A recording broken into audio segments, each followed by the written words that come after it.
Hello friends, welcome back to your channel accounts Guru. आज video में हम करने वाले हैं रेशियो एनालिसिस का सेकंड टाइप ऑफ रेशियोज यानी सॉल्वेंसी रेशियोज। जो हम पहली वाली वीडियो में कर चुके हैं वो है हमारा लिक्विडिटी रेशियो, जिसके अंदर हमने बहुत ब्यूटीफुल वे से आपको करंट रेशियो क्विक रेशियो समझाया, इनोवेटिव क्विजेस के साथ डिटेल बताई क्या क्या करंट रेशियो और क्विक रेशियो में बहुत ध्यान रखने वाली बातें हैं, और सीबीएसई के मोस्ट 10 क्वेश्चंस इंपॉर्टेंट मैंने आपको करवाए। अगर वो वीडियो आपने नहीं देखा तो उसका लिंक मैं इस वीडियो के डिस्क्रिप्शन बॉक्स में दे दूंगा, तो जरूर आप देखिएगा। तो शुरू करते हैं आज का ये रेशियो। सेकेंड हेडिंग है solvency ratios. When we talk about the solvency ratios, what we mean is the long-term solvency position of a company. यानी यहां हम देखते हैं the degree of indebtedness of a company, यानी कितना कर्जे में कंपनी डूबी है, कितना फंड्स बोरो कर रखा है आउटसाइडर से यानी डिबेंचर होल्डर से, और ओनर से यानी इक्विटी शेयर होल्डर्स और प्रेफरेंस शेयर होल्डर से। तो यहां पर ये पहला जो रेशियो है पर्टिकुलर, ये शो करता है relationship between debt and equity यानी डेट इक्विटी रेशियो। ऐसे तीन फॉर्मूलाज और हैं जहां हम करते हैं टोटल एसेट टू डेप्ट, proprietary ratio and interest coverage ratio. But शुरू करते हैं इसमें सॉल्वेंसी रेशियो में सबसे पहला formula debt to equity ratio, और यहां ये फॉर्मूला शो करता है रिलेशनशिप, क्या कितना बोरोड फंड लिया है और कितना हमने ओनर से बोरो किया है। जब हम बात करते हैं डेप्ट की, तो आपको याद होगा बैलेंस शीट की मेरी न्यूमेरिक टेक्निक, जो मैंने बैलेंस शीट आपको याद करने का तरीका सिखाया, वहां हम डेप्ट को बोलते हैं डॉल। यस ऑफ कोर्स, जो बॉयज अपनी स्पेशल फ्रेंड्स को डॉल बुलाते हैं, DOLL। वहां पर D deferred tax liability, O is other non current liability. ये दो सीबीएसई सिलेबस में नहीं है तो हटा दीजिए और बच गया 2L। जो ये 2L बच गए हैं इसमें लगा दीजिए बीपी, यानी अपने पापा का बीपी अगर हाई है तो long term borrowing, long term provision बन जाएगा। तो ये रहेगा डेप्ट। और इक्विटी के लिए मैंने बताया था न्यूमेरिक टेक्निक SRM यानी श्री राम मंदिर। और यहां पर देखेंगे तो डिटेल में मैंने इस फॉर्मूले को समझा रखा है कि डेप्ट में अगर एग्जाम में हम क्वेश्चन देते हैं कौन कौन सी चीजें आप इंक्लूड करेंगे, वो आपको बहुत इंपॉर्टेंट माइंड में रखना है। तो क्या क्या चीजें हम लेते हैं लॉन्ग टर्म बोरिंग्स में? हम लेते हैं पहले डिबेंचर्स। जो सबसे पहले हमने लॉन्ग टर्म बोरिंग कर रखी है वो है हमारे debentures, bonds, long term loans and long term provision. और लॉन्ग टर्म प्रोविजन के अंदर क्या क्या लेते हैं?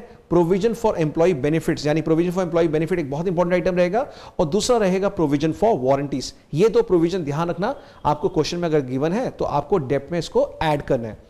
इक्विटी के अंदर क्या आता है? Share holders fund. और सबसे पहली तीन आइटम आपको याद होगा, शेयर होल्डर्स फंड में शेयर कैपिटल लिया था, रिजर्व सरप्लस, और जो थर्ड आइटम होती है एम यानी money receives against share bonds, वो कोर्स में नहीं है तो एम को हटा दीजिए, सिर्फ SR याद कर लीजिए। सो इस इक्विटी या शेयर होल्डर्स फंड निकालने के लिए हमें दो मेथड है, फ्रॉम लायबिलिटी साइड या फिर फ्रॉम एसेट साइड। अगर हम देखें शेयर होल्डर्स फंड को लायबिलिटी साइड से निकालना है, यानी जो वर्टिकल बैलेंस शीट है शेड्यूल 3 की, ऊपर से हमें सिर्फ दो चीजें ऐड करनी होती है। क्या? एक तो शेयर होल्डर्स फंड के अंदर share capital, both equity as well as preference shares. दूसरा हमें ऐड करना पड़ता है रिजर्व्स एंड सरप्लस। तो यहां देखेंगे हम इक्विटी में हमने प्रेफरेंस लिया और इक्विटी शेयर्स, रिजर्व सरप्लस, और हां कोई एक्यूमुलेटेड लॉसेस अगर अभी तक राइट ऑफ नहीं हुए और हमने क्वेश्चन में आपको दे रखा है तो उन एक्यूमुलेटेड लॉसेस को भी आपने माइनस करना है।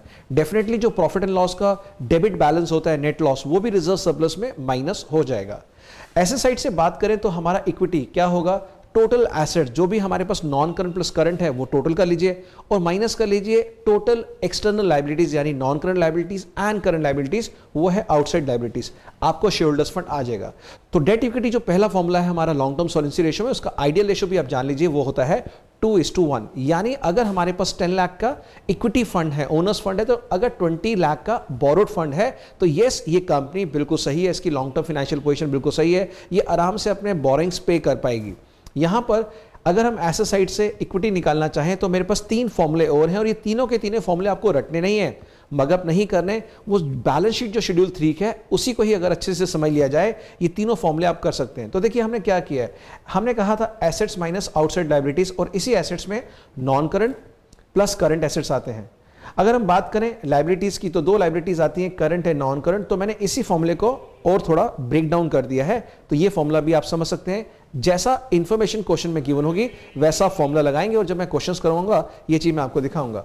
नेक्स्ट है हमारा non current assets plus working capital. अब ये जो current assets minus current liabilities है, इसी से वर्किंग कैपिटल बनता है, तो इसी फॉर्मूले से ये भी निकला है, non current assets plus working capital minus non current liability. तो आप देख सकते हैं current assets minus current liabilities को हमने एक तरह से इन दो आइटम्स को वर्किंग कैपिटल में मर्ज कर दिया है। लास्ट फॉर्मूला जो हमारा इक्विटी का है वो है total assets minus current liabilities minus non current liabilities, जो कि सेम इसी फॉर्मूले से निकला है, एसेट्स माइनस आउटसाइड लायबिलिटी से। सो आई होप ये पहला फॉर्मूला आपको समझ आ गया होगा कि डेट इक्विटी का मतलब है the relationship between the borrowed fund and the owners fund, ये पहला। Second formula total assets to डेप्ट रेशियो, फॉर्मूला है total assets upon long term debts. समझते हैं ये क्या है रेशियो। मान लीजिए मेरे पूरे कंपनी में टोटल एसेट्स हैं 10 लाख रुपीस के, और जो बोरोड फंड्स है जो बाहर वालों से लेके मैंने लगाया है इन एसेट्स को फाइनेंस करने के लिए, वो है 5 लाख रुपीस। सो 10 लाख अपॉन 5 लाख, इसका मतलब क्या है 2 टाइम्स, या कह लीजिए 50% जो मेरे टोटल एसेट्स हैं they have been finance from the long term debts. तो ये रेशियो बताता है कि जो बाहर वाले हैं, बाहर वालों को सेफ्टी कब लगेगी, जितना ये रेशियो हाई होगा। यानी यहां पर हम कह रहे हैं कि 10 लाख अपॉन 5 लाख अगर मैं करूं तो आता है 2 टाइम्स, और वही 10 लाख बाय 2 लाख करूं तो आता है 5 टाइम्स। तो 1 मार्क के क्वेश्चन में हम आपसे ये पूछ सकते हैं कि अगर ये रेशियो हाई होता है टोटल एसेट टू डेट, क्या ये आउटसाइडर्स के लिए सेफ है, ट्रू फॉल्स की फॉर्म में, फिर द ब्लैंक की फॉर्म में हमसे पूछ सकते हैं। और वहां पर आपको कॉमन सेंस यूज करनी है कि अगर ये रेशियो हाई है, हाई का मतलब क्या हुआ, टोटल एसेट्स अपॉन डेप्ट, इसका मतलब क्या हुआ, टोटल एसेट्स अगर 10 लाख है और ये हमारा 2 लाख है तो 5 टाइम्स आ रहा है, यानी 5 टाइम्स एसेट्स हैं इस डेप्ट को कवर करने के लिए, रीपे करने के लिए। तो जो बाहर वाले लेंडर्स हैं वो बहुत ही निश्चिंत है, हमारा पैसा वापस मिल जाएगा। लेकिन यही रेशियो अगर क्या होता, लो होता, एग्जांपल 10 लाख अपॉन 5 लाख, और मैं बोलता सिर्फ 2 टाइम्स है, वहां बाहर वालों को थोड़ी सी तकलीफ होती कि कंपनी के सारे एसेट्स तो हमसे पैसे ले लेके फाइनेंस करे में, इनका खुद का पैसा तो लगा नहीं हुआ है, तो वहां पर थोड़ा सा डाउट हो जाता है बाहर वालों के लिए। और कंपनी की बात करें तो अगर ये रेशियो लो है, इसका मतलब क्या है, कंपनी पे प्रेशर पड़ रहा है, कंपनी को पैसा वापस करना पड़ेगा और इन एसेट्स को सेल ऑफ करके भी। तो वो कंपनी हमेशा अच्छी होती है जहां पर कि एक बैलेंस मेंटेन हो बोरोड फंड और ओनर्स फंड के अंदर, जो कि रेशियो 2:1 है, जिसको मैंने आइडियल रेशियो कहा डेट इक्विटी का, वो 2:1 यही रेशियो है जहां पर कि कंपनी आराम से अपने लॉन्ग टर्म डेट्स को सर्विस कर सकती है, पे भी कर सकती है। सो यहां पे अब इसकी डिटेल देखते हैं इस फॉर्मूले की। टोटल एसेट्स को हम बोलते हैं क्या, अगेन न्यूमेरिक टेक्निक मैंने कहा था, फाइंड लू प्लस टिस्को। यहां पर जब बैलेंस शीट देखेंगे तो नॉन करंट एसेट्स में हमारे पास fixed assets, non current investments आती है, और वो नॉन करंट इन्वेस्टमेंट्स के बाद long term loans advances and ओ से अदर नॉन करंट एसेट। यहां पर टिस्को में सारी चीजें trade receivable, inventory, short term loans advances, cash and cash equivalent, current investments and ओ से other current assets. Long term debt वही रहेगा जो डेप्ट हमने समझाया डॉल, और ये रहा हमारा formula second total asset to डेप्ट रेशियो। सो आई होप आप सभी को समझ आ गया होगा क्या है टोटल एसेट टू डेप्ट। This shows what percentage of the total assets have been financed through long term funds. तो ये है सेकंड फॉर्मूला।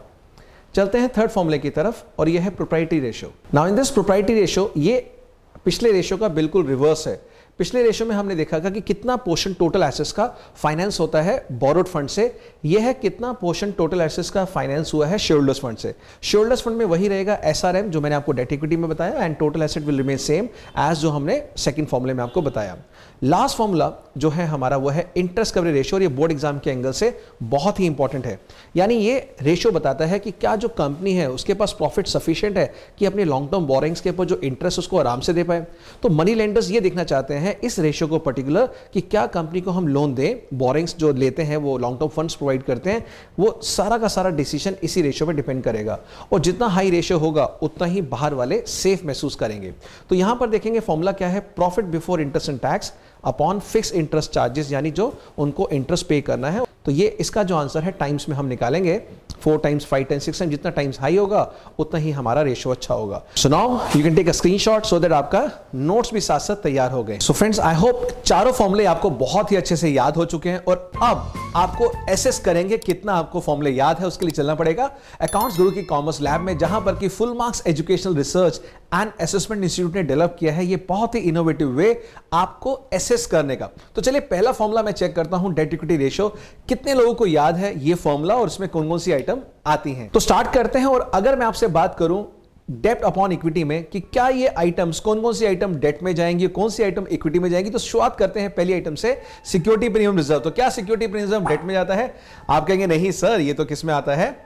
यस, इक्विटी में। दूसरी आइटम चेक करते हैं preference share capital. No, preference share capital आता है इक्विटी में।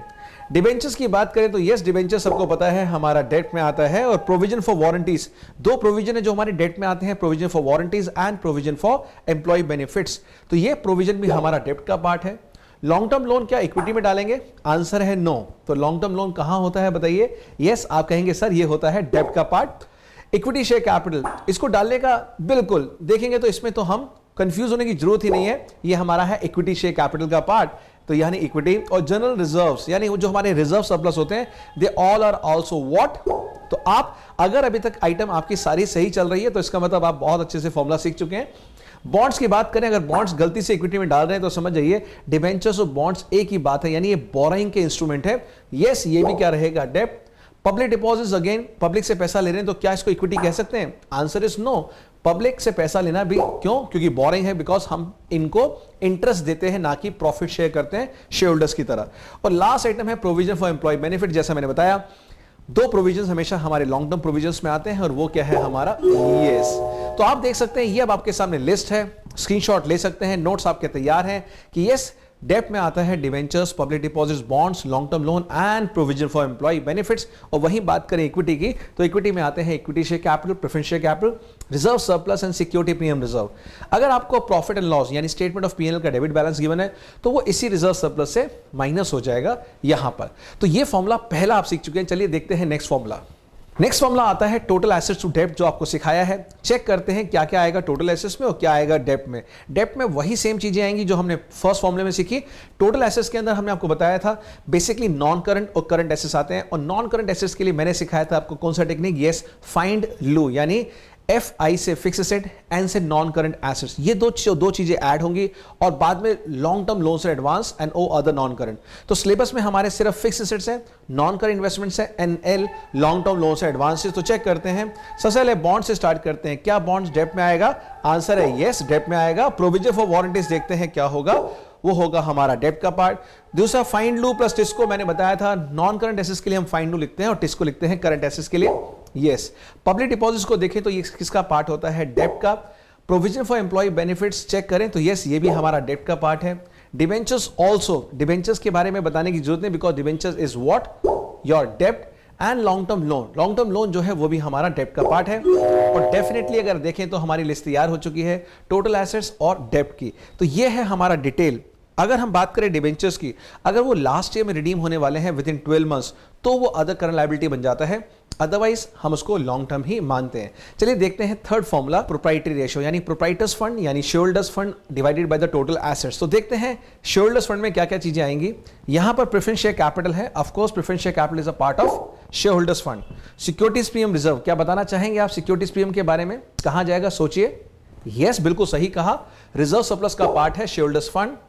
इक्विटी शेयर कैपिटल के बारे में बताना चाहेंगे आप, और बिल्कुल सही गेस किया आपने, कहां जाएगा? शेयर होल्डर्स फंड के अंदर। General reserve of course reserve surplus है, ये भी इसी का पार्ट होगा।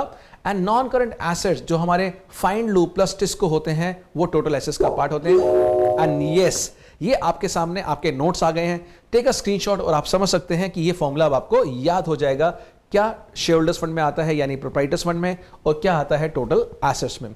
चलिए लास्ट फॉर्मूले की तरफ चलते हैं। और लास्ट फॉर्मूला क्या है हमारा? यस इंटरेस्ट कवरेज रेशियो, बहुत ही इंपॉर्टेंट फॉर्मूला।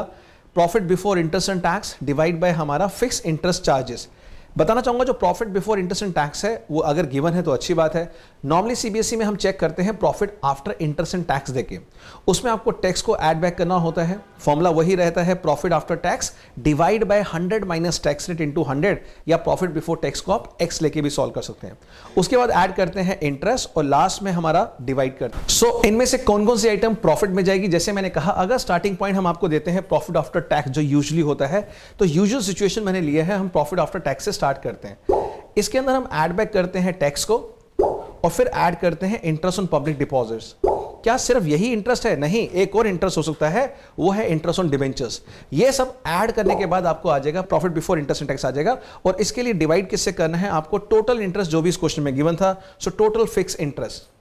और ये फॉर्मूला बन गया profit after tax plus tax, उसके बाद जो भी इंटरेस्ट गिवन है वो सब ऐड हो जाएंगे और ये बन जाएगा profit before interest and tax divide by the total fix interest. तो इस फॉर्मूले के बाद यानी अभी चारों फॉर्मूले करने के बाद और इस इनोवेटिव असेसमेंट के बाद आप अपने नोट्स बना चुके होंगे, स्क्रीनशॉट ले लिए और अब आपको फॉर्मूले याद हो गए, यानी बोर्ड एग्जाम के लिए ये 4 फॉर्मूले बिल्कुल स्ट्रांग हो गए हैं। तो ये 4 फॉर्मूले, और लास्ट वीडियो में हमने कराया था करंट रेशियो क्विक रेशियो, उसका भी जो वीडियो है मैं इस डिस्क्रिप्शन बॉक्स में आपको दे दूंगा। अब इस 4 फॉर्मूले के करेंगे हम नेक्स्ट पार्ट में important question, most important question, उसको भी मिस मत करना, जरूर देखना। और अगर आपको ये एफर्ट्स अच्छे लग रहे हैं और आपको लगता है कि ये यूजफुल है तो please do like, subscribe, comment box में लिखिए कैसा लगा हमारा ये एफर्ट और आगे और भी हम आपको कैसे हेल्प। तो चलिए मिलते हैं नेक्स्ट वीडियो में, तब तक बहुत अच्छे से अपना ध्यान रखिए। यो